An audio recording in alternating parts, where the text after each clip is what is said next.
Hello, it's Jeremy Fisher here reading from my book, Why Do I Need a Vocal Coach? Stories, Tips and Hacks from the Studio of a Voice Expert. How dance language can change your singing.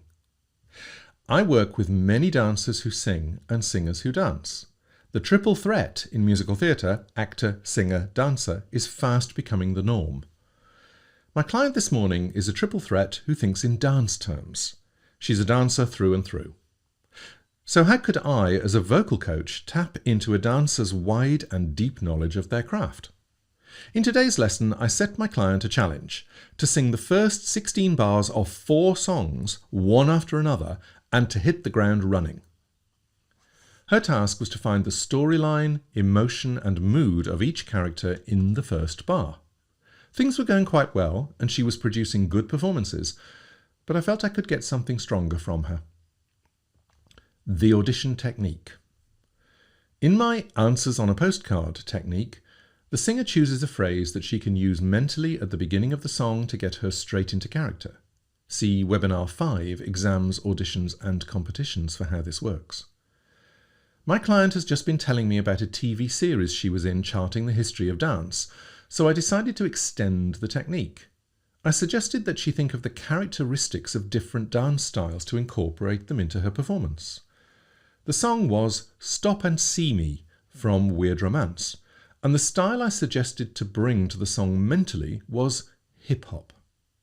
She didn't move a muscle or change her position in any way, but the difference in the characterization was extraordinary. She became stronger, cockier, yet much more vulnerable. Perfect for the song. The reading got deeper, more truthful, and infinitely more moving. I felt I was witnessing an aspect of her really for the first time. It went beyond finding my version of this song and became finding myself in the song. When I saw that she had completely understood the concept, we moved on to the concept of using costume as a creative kicker.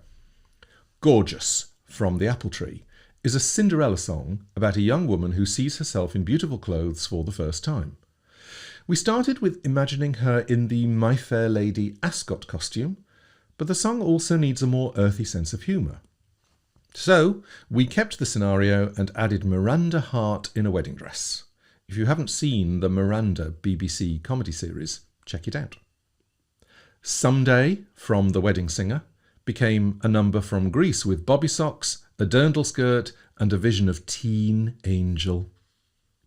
God Help the Outcasts became an eco-warrior with dreads, occupying the cathedral steps.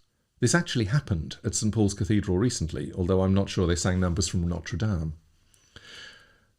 The term performance magic is horribly overused.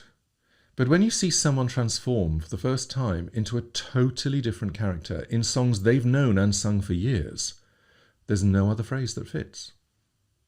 Job done. To find out more, get yourself a copy of Why Do I Need a Vocal Coach? In ebook, paperback or audiobook format, or to work with me in person, go to bit.ly/workwithjeremy.